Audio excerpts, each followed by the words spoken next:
All right, hey, we're in Philippians chapter 2. I think we're going to go back to verse 16.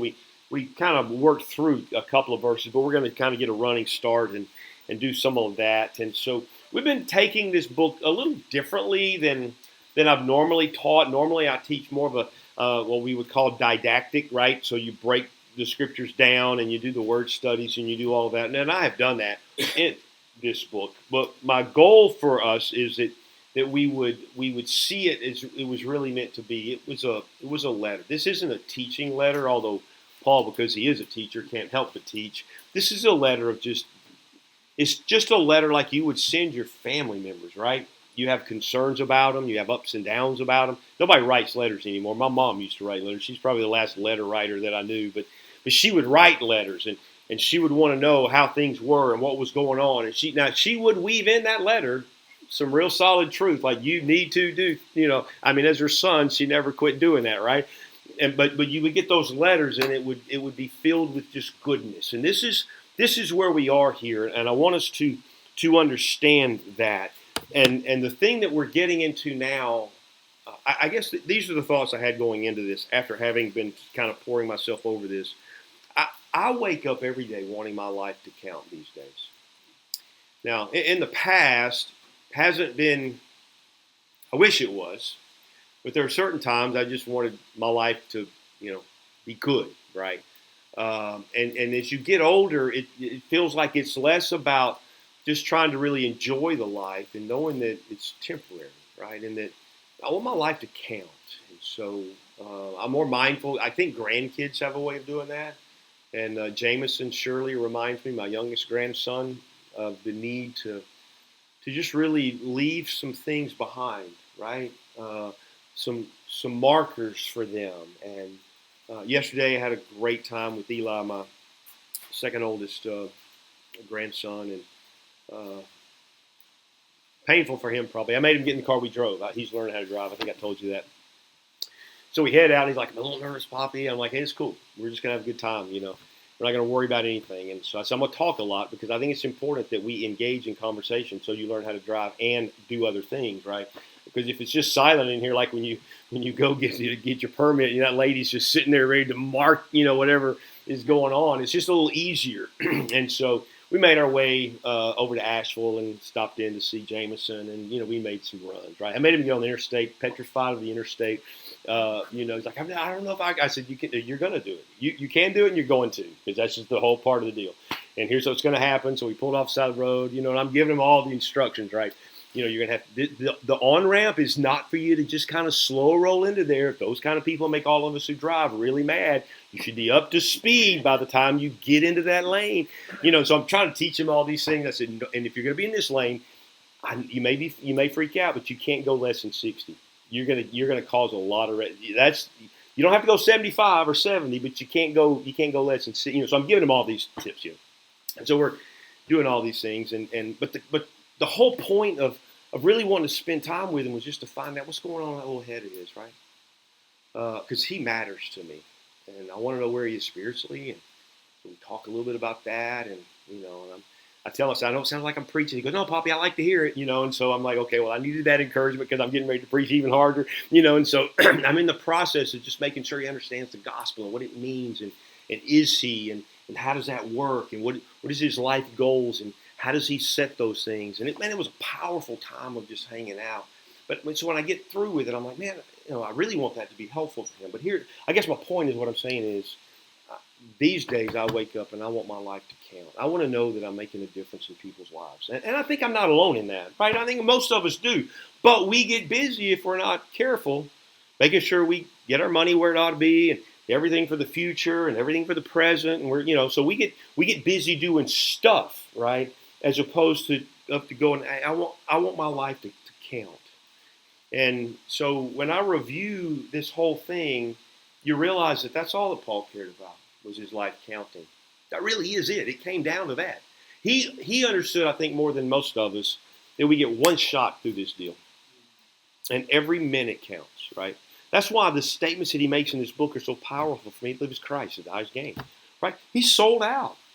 So I have to ask myself, man, is that true of me? I mean, some days, some minutes, let's be honest, right? Some minutes, that's true of me. Days, and I wish, weeks, I would love that. If I just knew that it was not my life, I belong to Christ, and everything ought to count. And when he says, hey, I count everything in my past rubbish for the fact of really wanting to know Christ and to be him and to be like him, right? And so you see these things, and so I really, we're going to see three different people, and we're going to see, because this is a letter where he's kind of writing about, he's going to write about himself just briefly in this section. He's going to talk briefly about Timothy, and he's going to talk about Epaphroditus. But what I find there in this is that that we find that there are certain qualities that help us be people who matter. And so this is where we're going. Just so you know, it's up front. This is what we're looking at. Let me review real quick. Paul's in Rome. He's under house arrest. He got there in Acts chapter 21. He had taken up all the gifts. You remember from the Corinthian church when he's taken up gifts and all that. He's bringing them back to the Jews, the Jewish Christians, hoping that they will see that the Gentiles aren't the enemy and that we can all coalesce together underneath the banner of Christ and him crucified. Right? This was his goal. But as he came through there, he brought a couple of Gentiles through the temple. Now, they were circumcised. They had done all the things. They were legit in there, but the Jews saw them, created a stir. The Roman Praetorian Guard got caught up in this thing, and so they dragged him out of the temple, and they're dragging him up the steps of the Roman consulate area, and he's trying to stop. Hey, can I speak? And so he's speaking to the Jews. They get all upset, and they want him to go to jail. They say that he's a blasphemer and everything else. And so his final recourse was either be handed over to the Jews to whatever destruction they were going to do, or appeal to Caesar, which was his legal right because he was a Roman citizen by birth. And so he said, I appeal to Caesar. And so they put him on a boat. They take him to Rome. He's now in Rome. He's a prisoner. It's been 10 years since he's seen Lydia's face and those of that area of the first church in Europe. And so he's writing this letter, wanting to let them know, hey, man, here's the events that are going on my side of the world. Now the gospel's going forth, right? You remember all these things that we've looked at so far, right? Where he said, hey, I'm in prison, but I got these guys that are chained up to me, and they're hearing the gospel, and when they leave and they go back to where they came from and a new set comes in, it's just rinse and repeat, man. I'm speaking the gospel. My life's counting here, even in this prison. He said, and so much so that even in the house of Caesar himself, the gospel's out there. It's like it won't quit. And so you can see him excited about that. And so he's like, so there's this great joy. And then he comes to the section that we've been looking at in verse 16. And so we looked at a little bit in review last week. We saw, some of the, I won't go into it, but we saw how he was wanting them to continue on to live a really good life. And so we saw some points that we can take hold of there. So today we're looking at what does it look like of living a life that counts. And so I just want to start verse 16.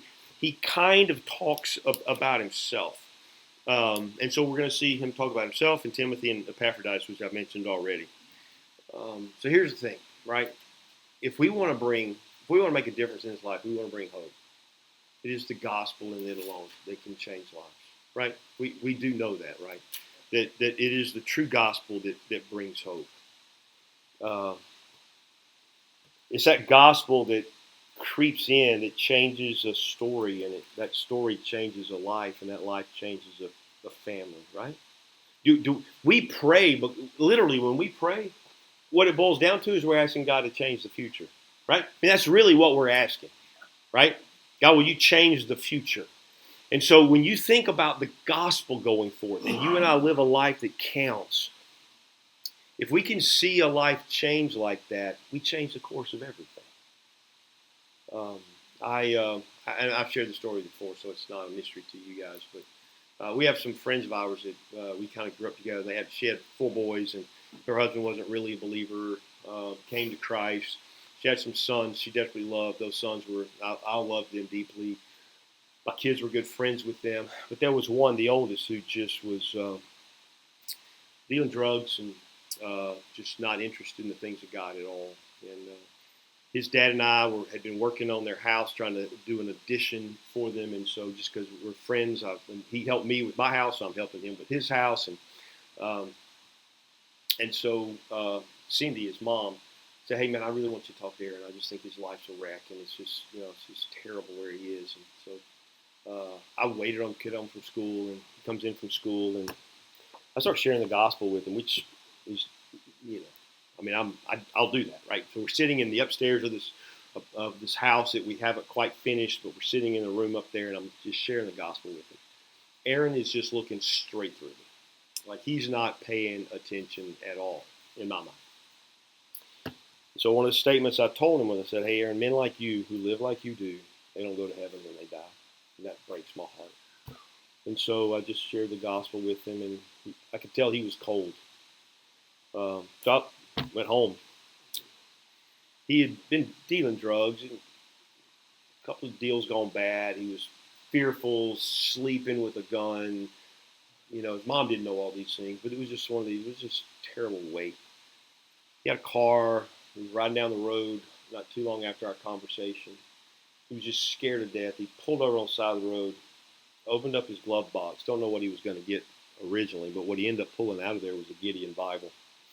I'll thank God for the Gideons, right? These are businessmen who just spend their own money to buy Bibles and distribute them. You've probably got one of those. They come in colors, and they're New Testament. You'll see them in a hotel if the hotels haven't decided that they don't want them in there.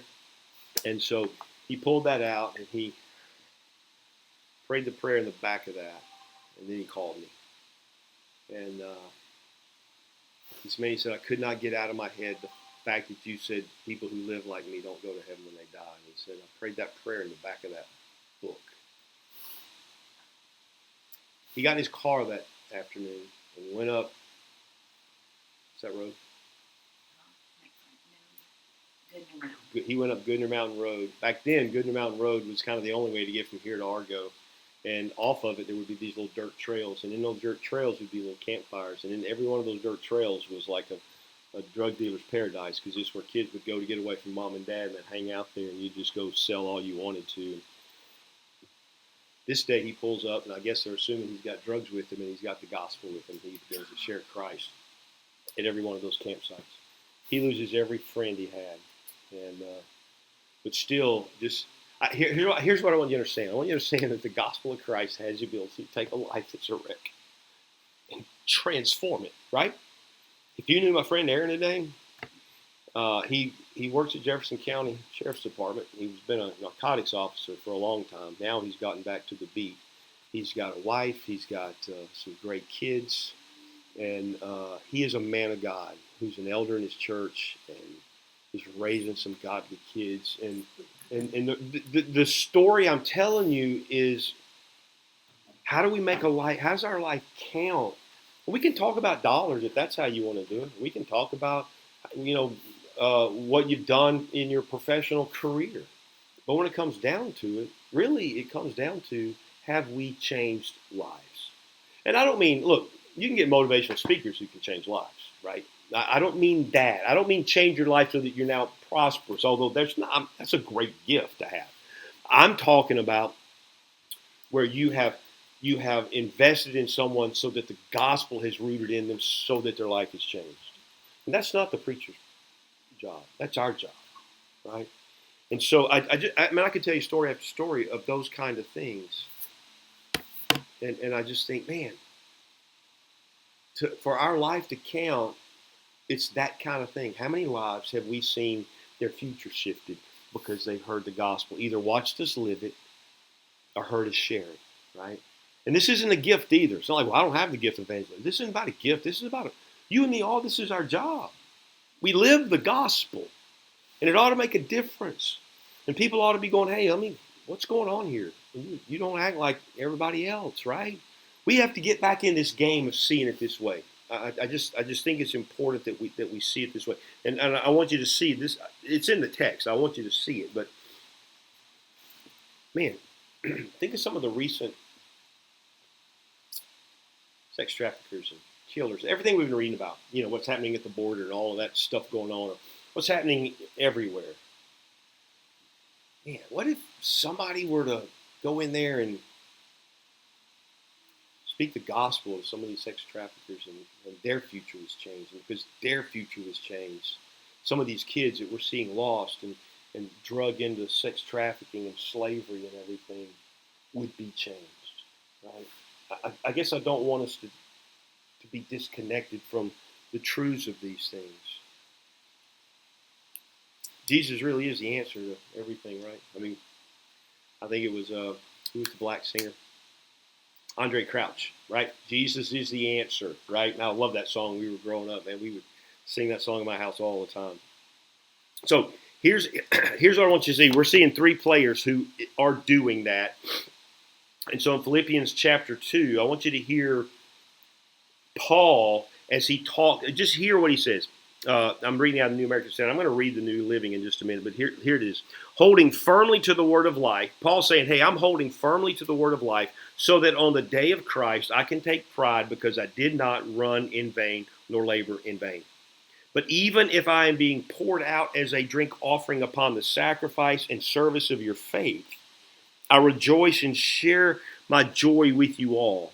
You too, I urge you, rejoice in the same way and share your joy with me. He's like, listen, I don't care about my own life. Let me read it to you in the New Living because it makes a lot.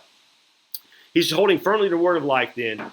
On the day of Christ's return, I will be proud that I did not run this race in vain and that my work was not useless. But I rejoice, even if I lose my life, pouring it out like a liquid offering to God, just like your faithful service is an offering to God. And I want all of you to share that joy with me. And the thing that I take away from that was just Paul's selflessness, right? He wasn't concerned about himself at this point. He wasn't concerned that he was in prison. We already saw that. He wasn't concerned about any of that. He was only concerned that the gospel was going forward. He said, I don't even care if they're doing it out of the wrong motive. It's going forward. And so here you see what he's saying there's this thing called selflessness. And I think it's missing. And I may bore you with some stories today, but I'm in a nostalgic kind of mood. I grew up in a great home where my mom and dad decided when we were going to church, they were going to be involved, and they chose missions to be the section in which they got involved with. So we were a very mission-minded church, and so we would have missionaries in all the time. And every missionary that came in, they would come eat at my mom and dad's house. That was what happened. And so they would come to the house, and we would get to sit at the big table in the living room, and we would listen to these stories of these missionaries, and they would tell these stories. And then we went on mission trips together. And I remember going up to Camp Awana up in Wisconsin, and my mom and dad bought me a bunch of books on missions. And we had friends who were with New Tribes Mission, and they gave me books, and I read books and all of these things. And you know these stories, but when I think of a selfless life, I guess I'm thinking, man, is that me? And so this week, as I'm just thinking through that, you may have seen some of these movies. I think most of these were made in the movies. There's a tribe in Ecuador on the Amazon, not the people that bring you gifts and stuff, but actually a river, right? Not a company that has vans everywhere. And it's called the Wadani tribe, and they were what was called flesh eaters. And 5 families decided to kind of respond like Paul did. Hey, what good is our life if we're not making a difference in this world for the kingdom of Christ? And so 5 families decided they were going to go down there and reach these flesh eaters. One of them was a pilot, Nate Saint, and the other was a man named Jim Elliott. And then there were 3 others, and they said, we're just going to go do this thing. They were young. They were in their 20s when they did this. They got their little pilot plane. They flew over and found the area where those people were, and there was a beach in front of their, kind of on the Amazon, kind of a sandy area. And so they began to drop care packages down. So they dropped the packages down, and the natives seemed pretty happy with what was going on. So they thought, I wonder if we can figure out how to land this plane. And so it took them a minute of trying to figure out. So they would go fly low over it looking. And, of course, I think these guys had never seen planes before. So anyway, they landed that plane. Those 5 men jumped off that thing, and they were killed. And you think, man, that's tragic. It is. Selfless men who just decided we're going to reach these people.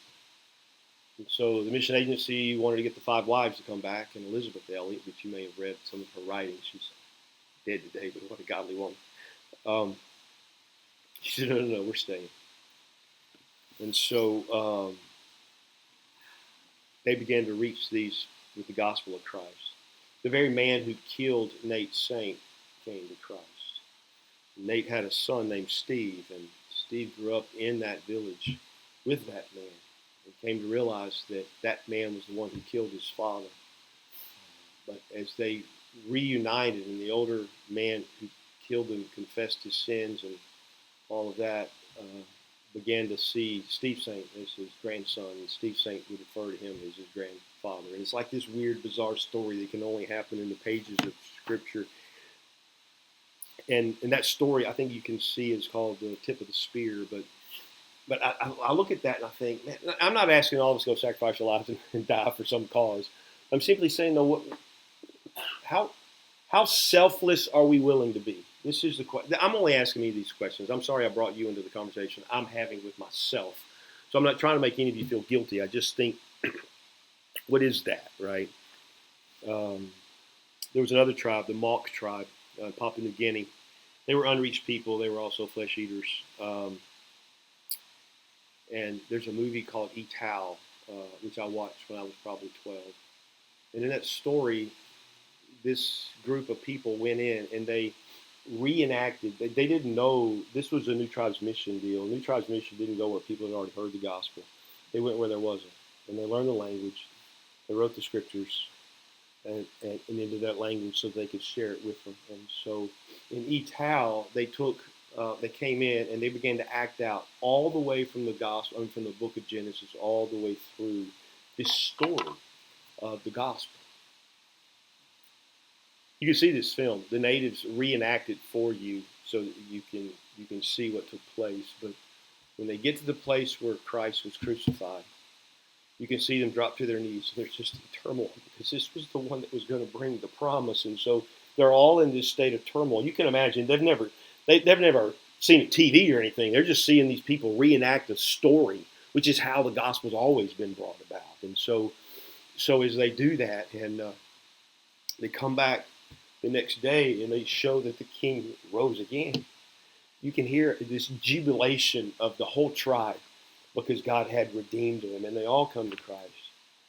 And then about as fast as that exuberance came, they began to be in despair. And they said, why didn't you get here sooner? Our parents needed to hear this story.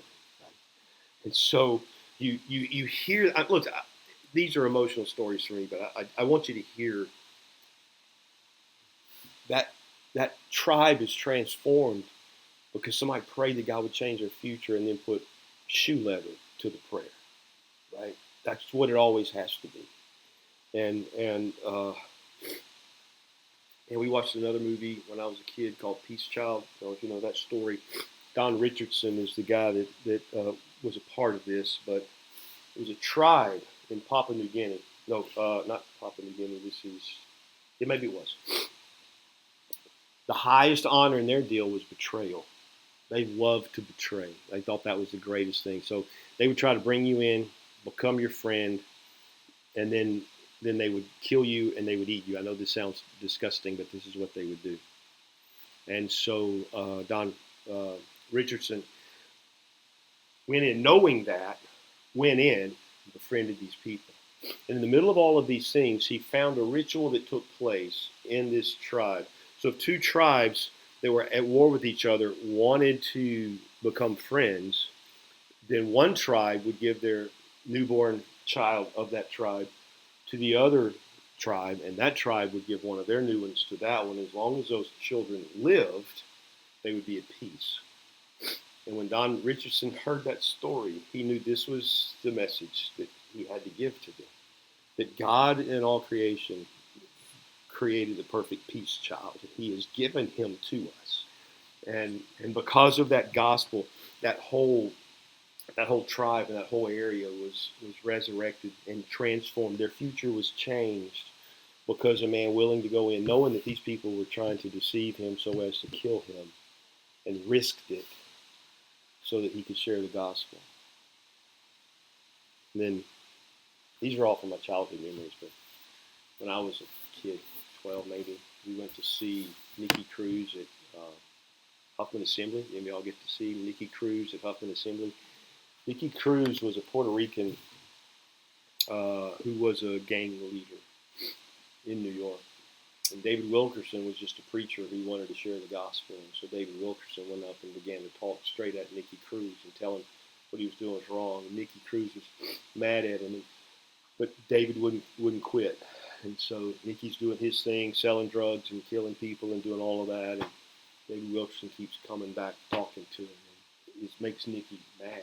And so he pulls out his switchblade.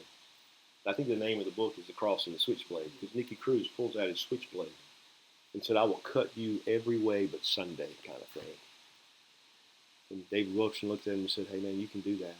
And every piece that's laying on the ground will cry out that God loves you." He said he couldn't take it. He came to Christ.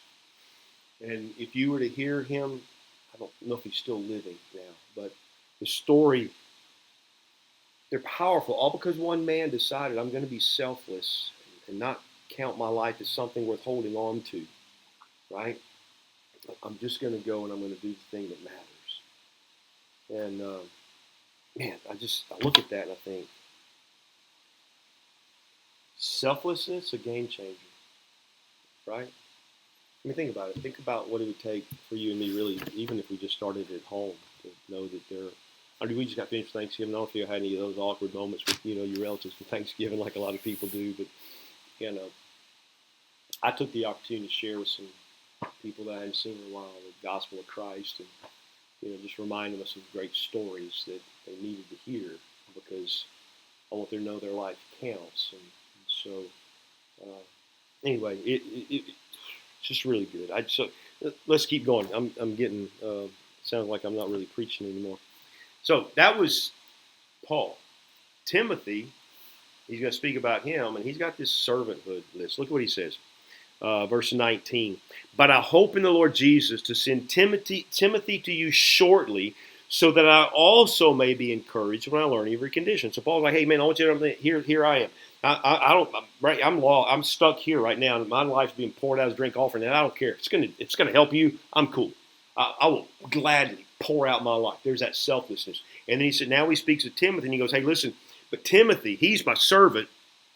I want him to go and encourage you when I learn of your condition. For I have no one else," and listen to what he says about Timothy, "I have no one else of kindred spirit who will be genuinely concerned for your welfare. For they all seek after their own interests and not those of Jesus Christ. But you know of his proven character, that he served me with me in the furtherance of the gospel, like a child serving his father. Therefore I hope to send him to you immediately, as soon as I see how things go with me, and I trust in the Lord that I myself will be able to come shortly." And so we read that, and you go, listen to what he said. He said, "I have no one else like him who cares about your welfare. Everyone else looks out for their own interests, but not him. Timothy genuinely cares." And so I think about that. I think about, okay, well, is that me? Am I that guy? Or I care a little bit about you, but I care a lot more about me, right? So as long as you feel good about me, I'll care about you, right? Do y'all play those mind games yourself, where you kind of get all in your head? And instead of just being, I'm just going to be a servant, right? I'm just going to serve you. So you ask yourself here, is my life about me or about others? And so if I see myself as a servant of the Most High God, that I was made for this day, right? Acts 17:26, God appointed the exact time and place we should live. And this day was made for me, because God created me in Christ Jesus to do good work. He prepared beforehand that I should walk in. Am I doing that, right? Or is it a part-time deal for me? Am I really doing that in the every day of my life? Am I that servant? Is my life about myself or others?